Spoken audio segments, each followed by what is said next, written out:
परम पूज्य गुरुदेव एवं परम वंदनीय माता जी के सूक्ष्म संरक्षण में विराजमान समस्त सत्संग प्रेमी भाई बहन, शक्ति स्वरूपा माताओं बहनों, आत्मीय बंधुओं, ज्ञान यज्ञ के इस आध्यात्मिक पर्व पर हम सभी आज 7वें दिवस में प्रवेश कर रहे हैं। विगत 7 दिनों से हम सबने बहुत ही भावपूर्वक प्रत्येक दिन के स्वर्णिम सूत्रों को आत्मसात किया है। प्रतिदिन की भांति आज पुनः हम सभी एकत्रित होकर के आइए आज के इस सत्संग का श्री गणेश करें। साथियों, हर व्यक्ति अपना एक विकल्प चाहता है। वो चाहता है कि कोई उसे ऐसा मिल जाए जो उसकी अनुपस्थिति में उसकी जिम्मेदारी को उसी की तरह संभाल सके, ताकि वो कहीं यदि जाना भी हो, यदि छुट्टी भी लेनी हो, तो वो निश्चिंत होकर के अपनी जिम्मेदारी किसी और को सौंप सके।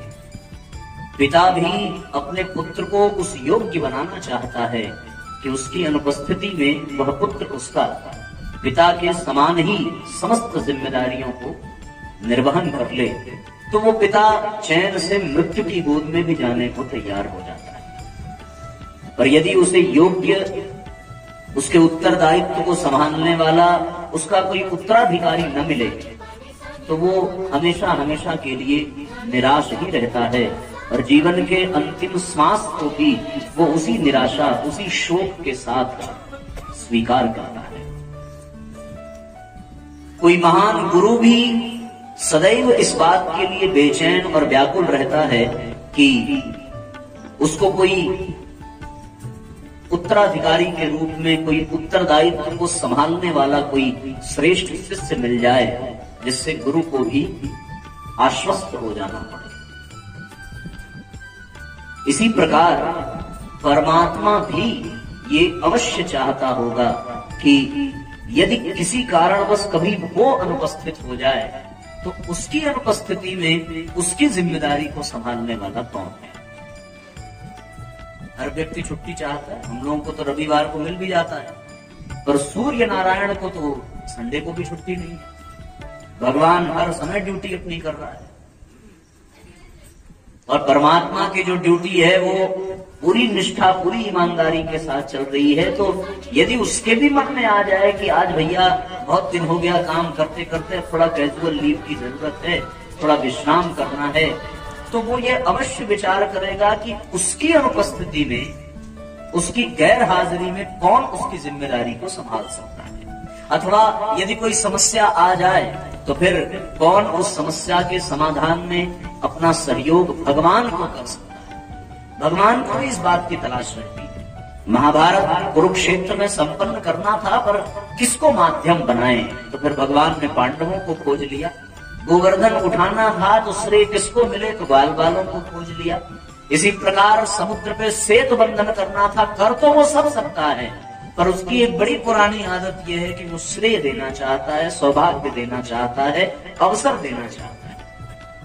तो उस समय भी उसने पुकार लगाई, तो उनकी पुकार सुन करके कोई मनुष्य तो नहीं आया, पर मन के जो पशु पक्षी थे वो दौड़े दौड़े चले आए कि प्रभु हम किसी योग्य नहीं है, फिर भी आप जहां कहोगे वहां जान चली जाए पर हम खड़े रहेंगे। समुद्र बांटने की बारी आई, ये खबर किसी गिलहरी को मिल गई, तो फिर उसने भी अपने जान की बाजी लगाई, रेत में लपेट करके अपने आप को फिर समुद्र में जाके छिड़क करके आती। और सुना है कि इस दृश्य को देखने के बाद भगवान राम ने उसे अपनी गोद में उठाया और उस पर उंगलियां फेरी हैं, तो उंगलियों के निशान आज भी दृष्टिगोचर होते हैं गिलहरी के ऊपर। जैसे हर व्यक्ति अपना उत्तराधिकारी चाहता है, उसी तरह परमात्मा भी अपना उत्तराधिकारी चाहता है।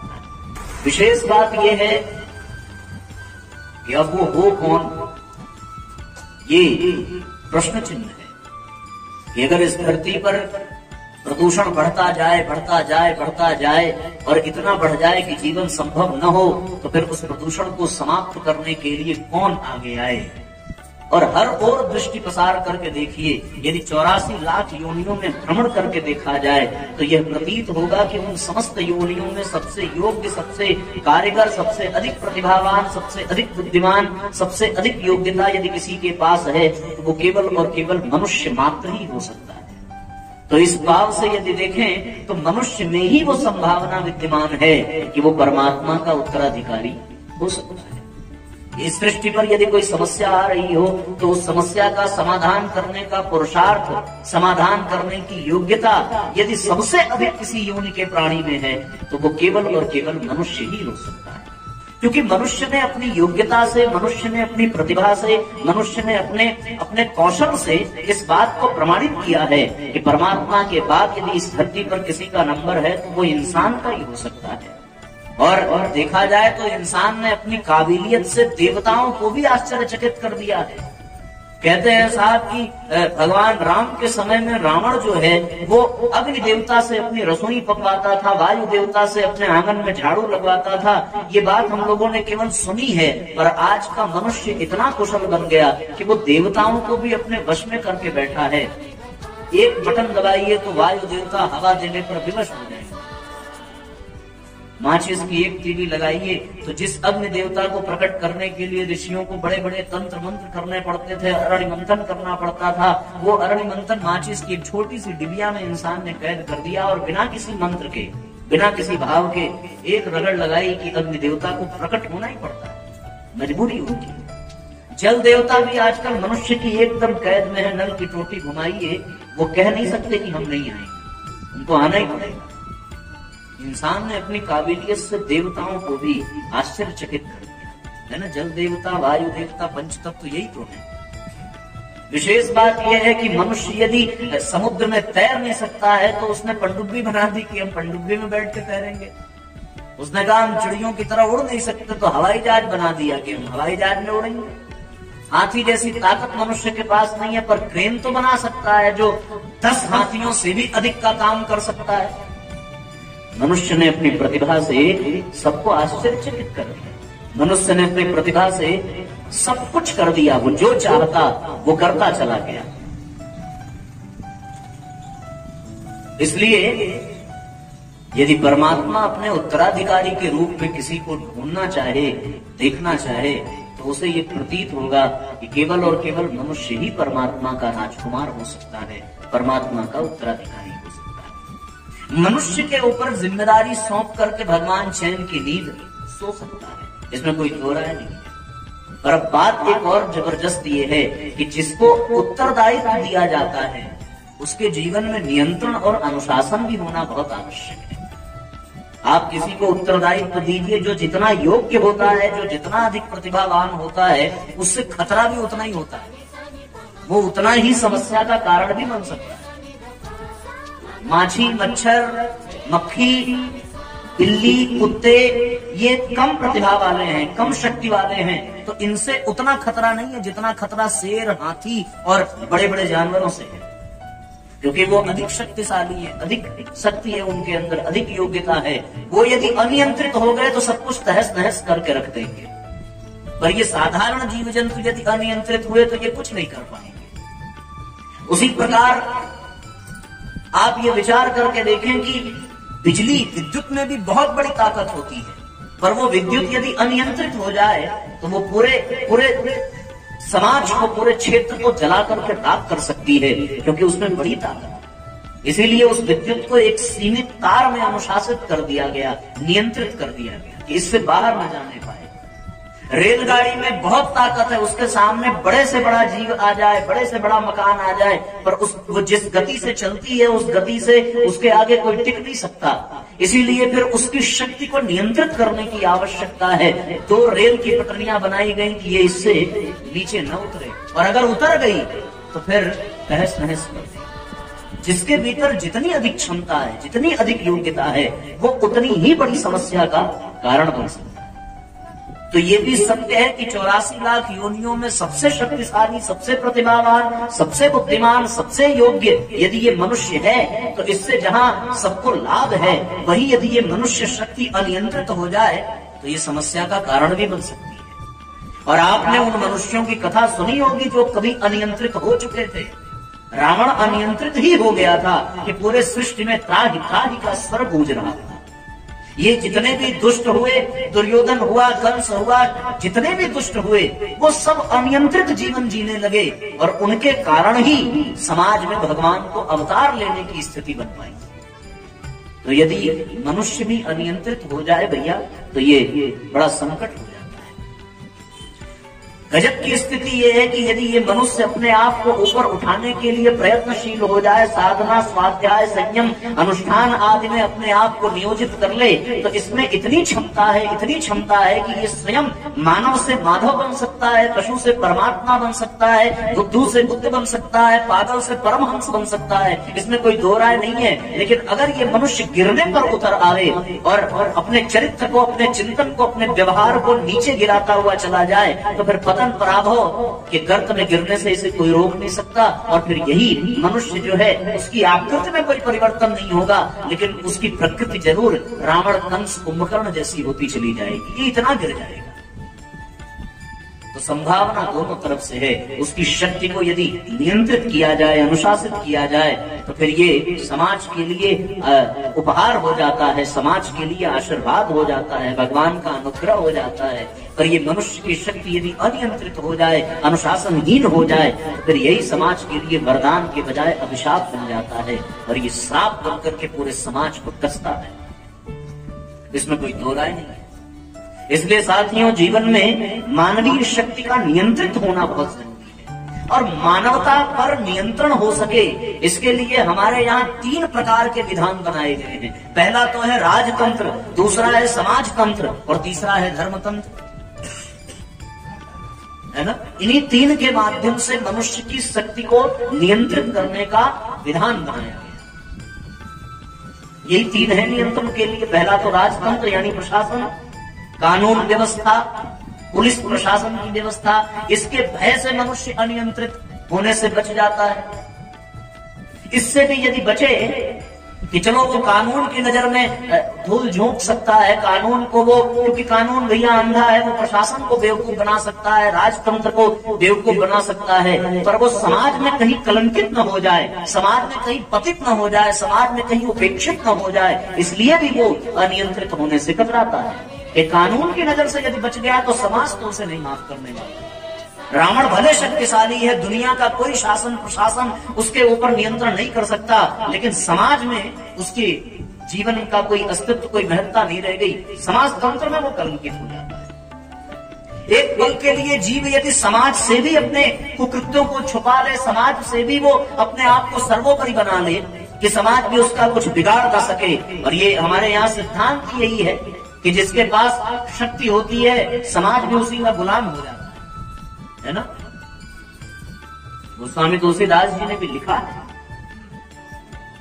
कि जो सामर्थ्यवान है, समाज भी उसके अनुशासन में चलता है, उसके नियंत्रण में चलता है। तो यदि कोई कानून से भी ऊपर हो जाए, समाज से भी ऊपर हो जाए, तो फिर तीसरा अनुशासन आता है धर्म तंत्र का। उससे तो वो साफ बच नहीं सकता, क्योंकि धर्म तंत्र का जो अधिकार है वो केवल और केवल ईश्वर के हाथ में है। वहां से कोई बच नहीं सकता, वहां से कोई छुपा नहीं सकता, वहां से कोई अपने आप को बचा नहीं सकता। इसलिए परमात्मा ने, ईश्वर ने ये अनुशासन दिया। और अनुशासन क्या दिया कि भैया समाज में समाज तंत्र से और प्रशासन तंत्र से, और यदि उससे भी बचा तो फिर ईश्वरीय धर्म तंत्र के नियंत्रण में मनुष्य की शक्ति को रखना अत्यंत आवश्यक है। यदि मनुष्य पर समाज का दबाव न हो, यदि मनुष्य पर प्रशासन का दबाव न हो, यदि मनुष्य पर धर्म तंत्र का दबाव न हो, तो फिर ये मानवता उच्छृंखल हो जाएगी, उद्दंड हो जाएगी। और ये धरती फिर जो है पाप से, अन्याय से, अत्याचार से सराबोर हो जाएगी। इसमें कोई दो राय नहीं है। और जब जब ऐसा हुआ है, तब तब भगवान को हस्तक्षेप करना पड़ा है। यदि कोई जीव, कोई मनुष्य, कोई शक्तिशाली प्राणी यदि अपने आप को समाज से भी ऊपर शक्तिशाली बना ले, प्रशासन से भी ऊपर शक्तिशाली बना ले और समाज के और प्रशासन के अनुशासन को वो रौंदता हुआ चले, तो फिर ईश्वरीय तंत्र को और धर्म तंत्र को हस्तक्षेप करना, उससे तो वो नहीं बच सकता। इसलिए उसको नियंत्रित होना बहुत आवश्यक है, उसको अनुशासित होना बहुत आवश्यक है, उसका नियंत्रण, उसका अनुशासन होना चाहिए। इसीलिए परम पूज्य गुरुदेव ने कहा कि जीवन में मर्यादाओं का पालन करना चाहिए, वर्जनाओं से बचना चाहिए और नागरिक कर्तव्यों का पालन करना चाहिए। तब जाकर के मानवता, तब जाकर के इंसानियत अपने हिसाब से चलती है और लोगों का कल्याण करती है। इसलिए जीवन में हम मर्यादाओं का पालन करें। वो मर्यादाएं हमें समाज में अनुशासित रखती हैं, वो मर्यादाएं हमें प्रशासन तंत्र की दृष्टि में अनुशासित रखती हैं, वो मर्यादाएं हमें जो है धर्म तंत्र की दृष्टि से अनुशासित रखती हैं। मनुष्य को इन तीनों के अनुसार चलना चाहिए। समाज में जो परंपरा बनी है यथासंभव उसका भी निर्वहन करना चाहिए। प्रशासन ने जो कानून व्यवस्था दी है उसका भी मनुष्य को पालन करना चाहिए। और फिर धर्म तंत्र ने जो नियम बनाए हैं, जो अनुशासन दिए हैं ऋषियों के द्वारा, परमात्मा के द्वारा, मनुष्य को उसके अनुसार भी चलना चाहिए। आप विचार करके देखें, जो समाज तंत्र का, राष्ट्र तंत्र का, धर्म तंत्र का अनुपालन नहीं करता, वो अपने इस लोक के साथ साथ परलोक को भी और पुनर्जन्म को भी कलंकित करता है, अंधकार में डाल देता है, उसकी आत्मा अप्रसन्न हो जाती है और परमात्मा भी उससे रुष्ट हो जाता है। ऐसी स्थिति बन जाती है। यद्यपि परमात्मा ने हमारी अंतरात्मा में एक ऐसी चेतना दी है जो हमें गलत करने से रोकती है। आप कभी अनुभव करके देखें, चोर यदि जीवन में पहली बार चोरी करने जा रहा है तो उसे अंदर से एक भय रहता है कि कहीं कोई देख न ले, कहीं कोई जान न ले। वो भय ही इस बात का प्रमाण देता है कि वो गलत करने जा रहा है। और वो भय का भाव, वो धिक्कार, वो कहां से निकल करके आता है? वो उसकी अंतरात्मा से निकल करके आता है। भगवान ने ऐसी चेतना मनुष्य की अंतरात्मा में विराजमान कर दी है कि वो कुछ गलत करने जाए तो वो उसे रोके। यदि वो उसकी बात सुनेगा तो गलत करने से अपने आप को बचा लेगा, और यदि वो उसकी बात को अनसुना कर देगा तो फिर गलत करने के पश्चात वो अंतरात्मा उसे हर पल धिक्कारती है, हर पल उसको कष्ट देती है। यदि इस दुनिया में सबसे बड़ा मनोरोग कोई है तो वो क्या है? वो यही है कि उसकी अंतरात्मा उसे धिक्कारती है, तो व्यक्ति एक पल भी चैन से नहीं बैठ पाता।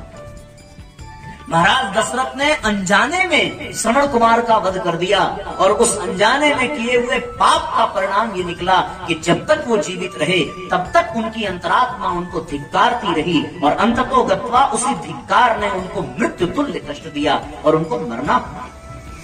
श्राप तो अपनी जगह है, श्राप का प्रभाव पड़ा, पर उस श्राप के धिक्कार से वो जीवन भर कष्ट पाते रहे।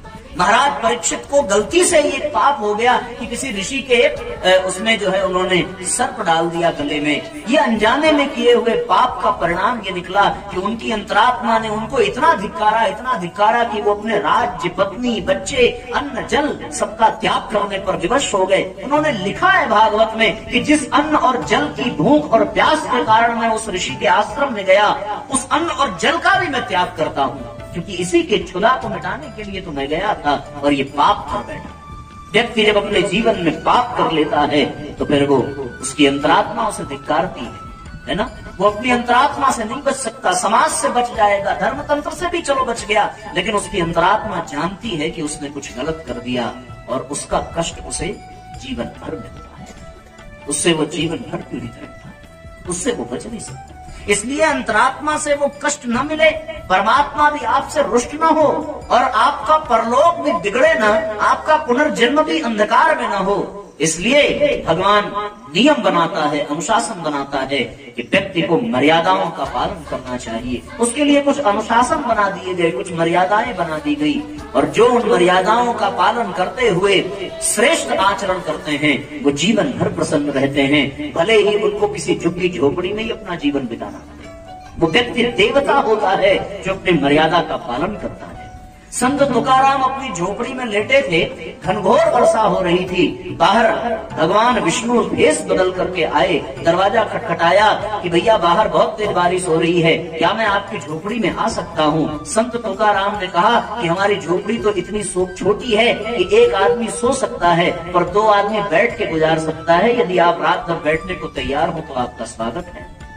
प्रवेश कर गए, रात भर बैठे। इतने में थोड़ी देर बीता कि भगवान शिव भी भेष बदल करके आए और तुकाराम से कहने लगे कि बाहर बारिश हो रही है, क्या मैं आपके साथ झोपड़ी में रह सकता हूँ? संत तुकाराम ने कहा कि भाई साहब, झोपड़ी हमारी बहुत छोटी है, एक आदमी सो सकता है, 2 आदमी बैठ सकता है, पर 3 आदमी खड़े होकर के बिता सकते हैं। यदि आपको खड़ा होना स्वीकार हो तो आपका झोपड़ी में स्वागत है। रात भर तीनों खड़े रहे। संत तुकाराम के चेहरे पर एक बार भी कष्ट की परछाई देखने को न मिली। और जब बरसात बीती, ब्रह्म मुहूर्त का समय आया, तो ब्रह्मा और भगवान विष्णु और शिव ने उनको साक्षात्कार दर्शन दिया और कहा कि संत तुकाराम, तुम देवता हो क्योंकि तुमने मर्यादा का पालन किया है। स्वयं को कष्ट दे करके दूसरों को भी सुख प्रदान करना ही मर्यादा का पालन है। मर्यादा यानी अनुशासन। अनुशासन यदि स्वयं से स्वीकार किया जाए तो वो व्रत बन जाता है, और यदि जबरदस्ती कोई अनुशासन स्वीकार करावे भैया तो वो कष्ट का कारण बन जाता है। यदि आपको डॉक्टर मना कर दे कि आपको नमक नहीं खाना है, चीनी नहीं खाना है, तो वो आपके लिए अभिशाप बन जाएगा। लेकिन हमारे परम पूज्य गुरुदेव कहते हैं कि स्वेच्छा से सप्ताह में एक बार बिना नमक और बिना चीनी के भोजन करना चाहिए।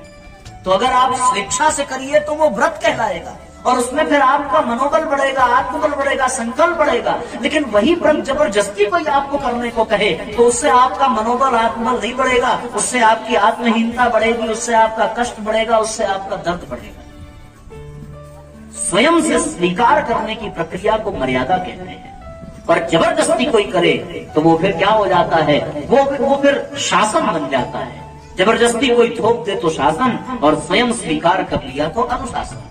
दोनों में इतना ही अंतर है। तो यहाँ पर भगवान कहते हैं कि मनुष्य को अपने जीवन में अनुशासन को स्थान देना चाहिए और मर्यादाओं का पालन करना चाहिए। यदि आप स्वयं से स्वीकार करें तो वो व्रत बन जाएगा।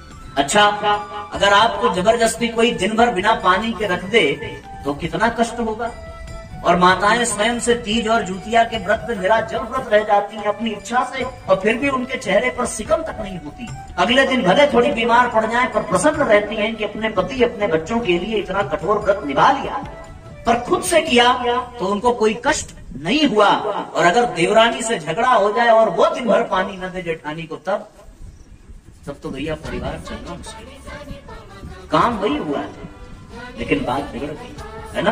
खुद से यदि हमने फांसी के फंदे को चुन लिया तो वो बलिदान कहलाएगा, और जब हमने जबरदस्ती किसी ने फांसी का फंदा पकड़ा दिया तो वो हत्या हो गया। अगर सिंह ने फांसी के फंदे को चूम लिया तो उनका राष्ट्र के प्रति प्रेम और बलिदान का दर्शन होता है, पर किसी हत्यारे को यदि फांसी दी जाए तो दुनिया कहती चलो अच्छा हो। चीजें वही हो रही हैं, पर एक है स्वयं को स्वीकार कर लेना, वो अनुशासन कहलाता है, और एक है जबरदस्ती कोई करावे, वो शासन कहलाता है। तो यहाँ पर स्वयं को स्वीकार कर लेना ही मर्यादा है। मर्यादा का पालन करना चाहिए। यही जीव की मर्यादा है कि वो स्वयं को भी कष्ट देकर के भी यदि अपना फर्ज निभावे, अपना कर्तव्य निभावे तो बात बन जाती है, और वो भगवान की नजर में देवता कहलाता है। ऐसे एक नहीं अनेकों उदाहरण हैं कि जीव जब मर्यादा का पालन करता है। मर्यादा को निभाना बड़ा कठोर है, बड़ा कठिन है, ये आसान नहीं है।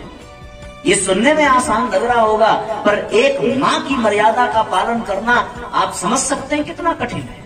वो माँ जो स्वयं भूखे रह करके बच्चे की भूख मिटाती है, स्वयं गीले में सो करके रात भर बच्चे को सूखे में सुलाती है, ये कितनी बड़ी मर्यादा है, ये हर कोई पालन नहीं कर सकता। इस मर्यादा का पालन करने के लिए जीवन में बड़ा ही गहराई चाहिए, और मनुष्य को ये करना चाहिए। स्वामी विवेकानंद से माँ शारदा ने एक बार चाकू मांगा और स्वामी विवेकानंद उठे, चाकू पकड़ाया। जबकि स्वामी विवेकानंद माँ शारदा के पास ये कहने गए थे कि भैया मैं भारतीय संस्कृति के लिए कुछ करना चाहता हूँ, मुझे उपदेश दीजिए, बताइए। माँ शारदा ने कहा कि उपदेश बाद में दूंगी, पहले वो चाकू कड़ा उठा करके दे। और स्वामी विवेकानंद ने जब चाकू पकड़ाया तो पता है कैसे पकड़ाया, उसका जो डंठल था, जो लकड़ी का कब्जा लगा हुआ था, वो माँ के हाथ में पकड़ाया, और जो धारदार चाकू था उसको अपने हाथ में पकड़ा। मां शारदा ने कहा कि बेटे, जो दूसरों के कष्ट को अपने हाथ में लेने को तैयार हो जाए, भारतीय संस्कृति की पताका को वही फहरा सकता है। इसलिए स्वामी विवेकानंद बन सके, क्योंकि उनको पता था कि चाकू देने की मर्यादा क्या होती है। वो चाकू पलट करके भी दे सकते थे, उसका जो नुकीला भाग था वो माँ के हाथ में पकड़ा सकते थे, लेकिन कहीं माँ के हाथ में कट न जाए, तो चाकू के धारदार हिस्से को उन्होंने अपने हाथ में पकड़ा। मर्यादा इसको कहते हैं। आपको पता होगा एक बड़ा प्रसंग ऐसा, एकदम सत्य जापान की घटना है कि जापान में एक हिंदुस्तानी गया और हिंदुस्तानी बस में सफर कर रहा था। बस में सफर करने के पश्चात जो है, उसके बगल में एक जापानी महिला बैठी थी।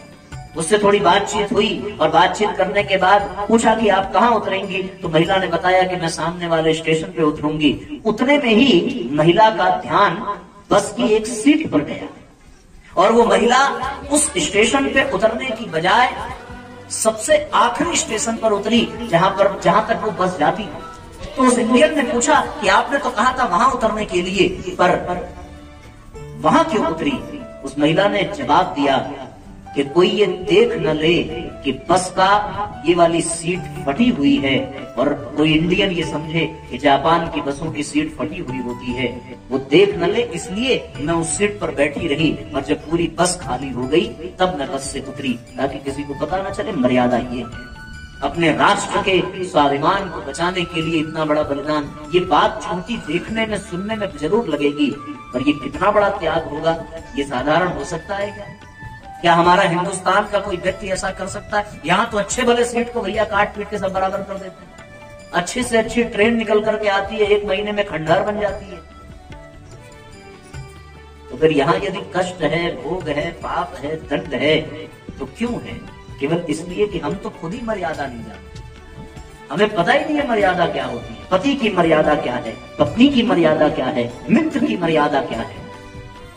मर्यादा किसको कहते हैं, आप विचार करके देखिए। मर्यादाओं का पालन होना चाहिए, और जो जीव मर्यादाओं का पालन करता है वहां फिर पराभव नहीं होता, वहां पतन नहीं होता। आज जरा सी बात होती है तो हमारे देश के स्वाभिमान को बढ़ाने वाले जो नौजवान हैं, उनके कुकृत्य को देखिए तो मन लगता है कि फट करके टुकड़े टुकड़े हो जाएगा। जब थोड़ी थोड़ी बात पर वो सरकार की संपत्ति में आग लगा देते हैं। सुनते हैं कि साहब चलती ट्रेन को आग लगा दिया, बसों को जला दिया। आपको पता है कि आपने कितने करोड़ का नुकसान कर दिया, और मूर्खता है ये, क्योंकि सरकार अपने जेब से थोड़ी उसकी भरपाई करती है, आपसे ही लेकर के उसकी भरपाई करती है। वो बसें, वो ट्रेनें आपके पैसे से बन रही हैं, आप जो कर दे रहे हैं, आप जो टैक्स चुका रहे हैं, गाहे बगाहे आपको ही चुकाना पड़ेगा। ये कितनी बड़ी बेवकूफी है। ये मर्यादा का पालन नहीं, ये मर्यादा का उल्लंघन है, जिसको मर्यादा का उल्लंघन। इसलिए जीवन में मर्यादाओं का पालन होना चाहिए। भले ही अपने प्राण देकर के मर्यादा का पालन करना पड़े, लेकिन मर्यादा का पालन होना चाहिए। एक बार एक व्यक्ति एक राज्य में, उस देश के राजा थे, राजा रंतिदेव, और रंतिदेव की एक कथा आती है कि समाज में चारों तरफ भूखमरी थी, कहीं अन्न और जल नहीं था। ब्राह्मणों ने आकर के कहा कि आप इस देश के राजा हैं, यदि आप राजा हैं और आप यदि अनुष्ठान करें तो फिर आपके प्रभाव से आपके राज्य में अन्न और जल की प्राप्ति होगी। राजा रंतिदेव ने स्वीकार किया और 48 दिन तक बिना अन्न और बिना जल के उन्होंने तप किया, और तप का परिणाम ये निकला कि भारी बरसात हुई और चारों तरफ खुशहाली दौड़ पड़ी। 48 दिन के बाद वो 4 रोटी लेकर के बैठे, 4 रोटी और 1 गिलास पानी लेकर के जैसे ही खाने गए, वैसे ही एक चांडाल आ गया कि महाराज मैं 48 दिनों से भूखा हूँ, और आप यदि कृपा करें तो मेरी भूख मिटे। 1 रोटी उठा करके उसमें से दी। जैसे दूसरी खाने गए, एक ब्राह्मण आया कि मैं 48 दिनों से भूखा हूँ। राजा ने कहा कि मैंने सोचा था कि केवल 48 दिन से मैं तप कर रहा हूँ, पर सब 48 दिन से भूखे। उन्होंने ब्राह्मण को भी उठा करके दे दिया। इतने में 2 कुत्ते के बच्चे आए और वो भी इशारा करने लगे कि हमें भी चाहिए, तो तीसरी रोटी भी टुकड़े करके उन्होंने प्रदान कर दिया। और इतने में एक शूद्र व्यक्ति भी आया, उसने भी बात मानी और उसने भी मांगना प्रारंभ किया, तो उन्होंने अपनी चौथी रोटी भी उतार करके दे दी।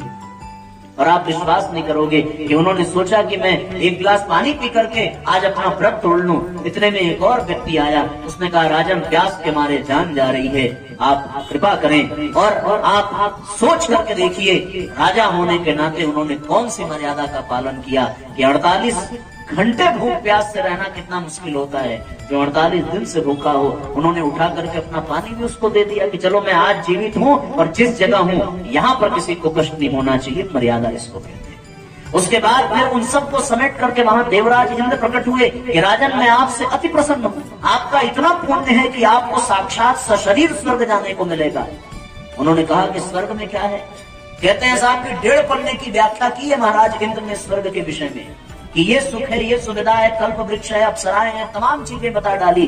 पर उन्होंने एक ही बात पूछी कि क्या वहां किसी परेशान, किसी दुखी व्यक्ति की सेवा करने का अवसर मिलेगा? इंद्र ने कहा कि नहीं साहब, ऐसी व्यवस्था तो नहीं है। जब तक आपका पुण्य है तब तक स्वर्ग में आप रहेंगे। जिस दिन पुण्य खत्म हुआ उस दिन आपको स्वर्ग से हटा दिया जाएगा। तो राजा रंतदेव ने बड़े भाव से कहा कि न तो हम कामये राज्यम न स्वर्गम न पुनर्भवम, न हमें राज्य चाहिए, न स्वर्ग चाहिए, न पुनर्जन्म चाहिए। कामये दुख तप्ता नाम प्राणी नाम आर्ति नाशनम। केवल इतनी प्रार्थना है कि मुझे वो पात्रता, वो योग्यता मिले कि मैं इसी धरती पर रह करके दीन दुखियों की सेवा करता रहूं और इस धरती को इस स्वर्ग बना दूं। ऐसा भाव है। इस भाव के कारण महाराज रंतदेव हमारे इतिहास में अमर हो सके। मर्यादा का पालन किसको कहते हैं? इसको मर्यादा कहते हैं। कितनी घटना आप सुनेंगे, अनेकों उदाहरण हैं जब हमारे समाज के लोगों ने मर्यादाओं के पालन के लिए अपने प्राण तक गंवाए हैं। कुछ दिन पहले हम लोगों ने हरिश्चंद्र की कथा सुनी थी। क्या वो मर्यादा का पालन नहीं था? ये कितना बड़ा था, लेकिन उन्होंने किया।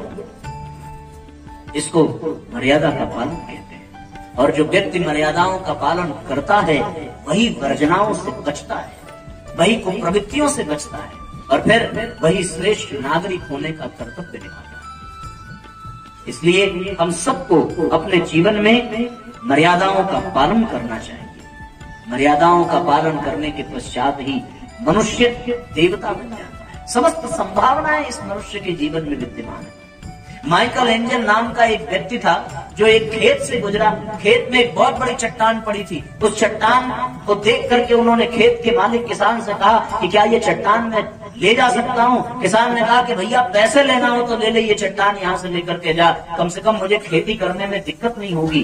बढ़िया सुविधा होती है इस बड़े से चट्टान के लिए। वो माइकल एंजल चट्टान को ले गए। 1 हफ्ते बाद लौट करके आए उस किसान को और किसान को अपने घर ले गए।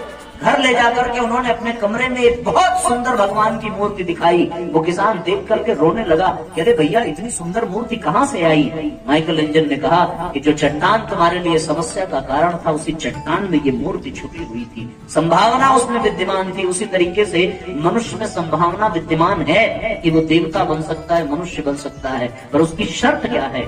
शर्त केवल इतनी सी है कि उसे मर्यादाओं का पालन करना पड़ेगा।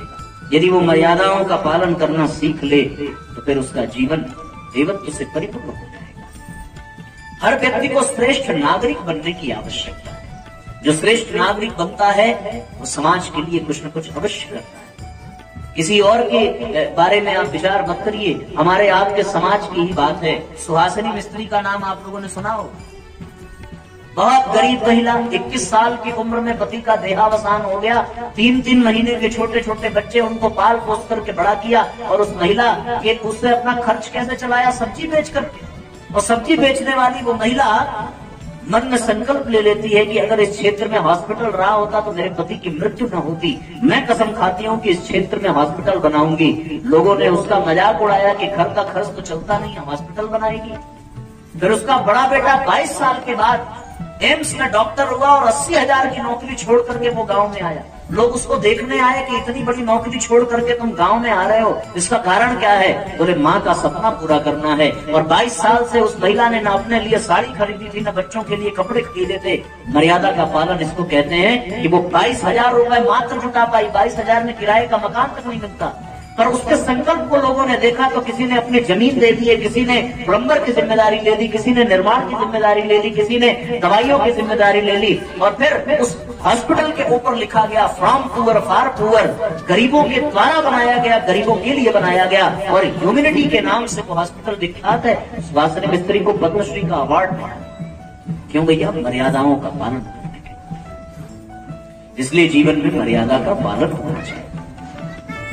जीवन में मर्यादाओं का पालन हो और व्यक्ति वर्जनाओं से बचे और श्रेष्ठ नागरिक कर्तव्यों का यदि वो पालन करे तो जीवन धन्य बने। इस समाज में हम रहते हैं, कहीं भी थूक देना, कहीं भी गालियां बकने लगना, ये समस्त विकृतियां जो हैं वो हमारे समाज को दूषित करती हैं। इसलिए सदैव स्वच्छता का ध्यान रखते हुए, दूसरों की सुविधा का ध्यान रखते हुए हमें अपने जीवन को निभाना चाहिए। जो व्यक्ति नशा करता है वो नशा करके केवल अपना ही नुकसान करता है ऐसी बात नहीं है। उसके नशा करने के कारण उस सिगरेट से निकलने वाले धुएं न जाने कितनों को प्रभावित करते हैं और वो जानबूझ करके न जाने समाज का कितना बड़ा अहित कर रहा है। ये अपने आप में बड़े ही कष्ट की बात होती है। इसलिए जीवन में हम सबको इस बात का विशेष ध्यान रखना चाहिए कि हमारे द्वारा कोई ऐसा कृत्य न हो कि दूसरों को हमारे कारण कोई कष्ट हो। यदि हमारे कारण कोई कष्ट होता है तो फिर उसका प्रभाव ये है, उसका दुष्प्रभाव ये है कि व्यक्ति फिर वो श्रेष्ठ नागरिक नहीं कहलाएगा। श्रेष्ठ नागरिक वो है जो दूसरों की सुविधा का ध्यान करे, जैसे विवेकानंद जी ने किया। दूसरों की सुविधा का ध्यान देना, वर्जनाओं से अपने आप को बचा करके रखना, कुप्रवृत्तियों से बचा करके रखना और मर्यादाओं का पालन करते रहना, यही जो है परमात्मा का अनुशासन है और इस अनुशासन को हम सबको निभाना चाहिए। भगवान राम के जीवन में यदि आप देखें तो उनको मर्यादा पुरुषोत्तम कहा गया है। अपने जीवन की समस्त जिम्मेदारियों को पूर्ण निष्ठा के साथ और मर्यादा के साथ भगवान ने निभाया है।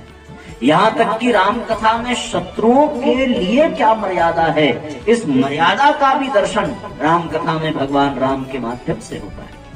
कि जब वो अंगद को भेजते हैं रावण के पास, तो ये कहकर के भेजते हैं कि अंगद जा रहे हो रावण को ऐसे समझाना कि काज हमार तासु हित हुई, अर्थात हमारा काम भी बन जाए और उसका हित हो जाए। शत्रु का भी हित चाहने वाला यदि कोई शत्रु है तो वास्तव में इससे बड़ी मर्यादा और क्या हो सकती है। जो शत्रुता भी निभा रहा है तो पूरे अनुशासन के साथ, धर्म के साथ, ऐसा शत्रु कौन होगा। तो फिर भगवान की शत्रुता पर भी शत्रु मुक्त हो जाते थे कि आहा हमारा जीवन धन्य है कि ऐसा शत्रु हमें प्राप्त हुआ जो मर्यादाओं का पालन करता है। भाई की मर्यादा, पुत्र की मर्यादा, राजा की मर्यादा, पिता की मर्यादा, पति की मर्यादा, प्रत्येक मर्यादाओं को भगवान राम ने अपने जीवन से दर्शाया है। भगवान श्री राम ने कहीं पर गीता कृष्ण भगवान की तरह उपदेश नहीं किया है, पर अपने आचरण से उन्होंने करके दिखाया। अपने आचरण से उन्होंने मर्यादा का पालन करना सिखाया। तो मर्यादाएं क्या हैं, ये जानना हो तो आपको राम कथा, भागवत कथा आदि के माध्यम से सत्संग और प्रवचन में सम्मिलित होना चाहिए। वहां आपको पता चलेगा कि व्यक्ति की मर्यादा क्या होती है, किसके आने पर खड़े हो जाना चाहिए, किसके आने पर बैठे रहना चाहिए, किसको प्रणाम करना चाहिए, किसको झुककर प्रणाम करना चाहिए, किसके साथ कैसा व्यवहार करना चाहिए। ये सभी चीजें हमें समाज से सीखने को मिलती हैं, पर ये तभी संभव है जब जीव अपने आप को सदैव मर्यादित रखे। इसलिए हम अपने जीवन को मर्यादा में बांध करके रखें ताकि समाज के नजर में, प्रशासन के नजर में और फिर अपनी नजर में हम अपने आप को कभी गलत न समझें और पूर्ण नियंत्रण में रह करके, उन मर्यादाओं में रह करके अपनी ऊर्जा, अपनी शक्ति, अपनी प्रतिभा से समाज को लाभ पहुंचाएं। यदि हमने मर्यादा में रहकर अपनी ऊर्जा को खर्च किया तो वो ऊर्जा समाज के लिए कल्याण का कारण बनेगी, और यदि हमने मर्यादा तोड़ करके उस ऊर्जा का प्रयोग किया तो वही ऊर्जा समाज के लिए अभिशाप हो जाएगी। तो अगर परम पूज्य गुरुदेव के 18 सत्संकल्प सूत्रों में दिया हुआ ये सूत्र भी अपने आप में बड़ा मार्मिक है और इस बात का दर्शन कराता है कि हम सबको मर्यादा का पालन करना चाहिए। हम सबको मर्यादाओं के साथ अपने जीवन को बिताने की आवश्यकता है।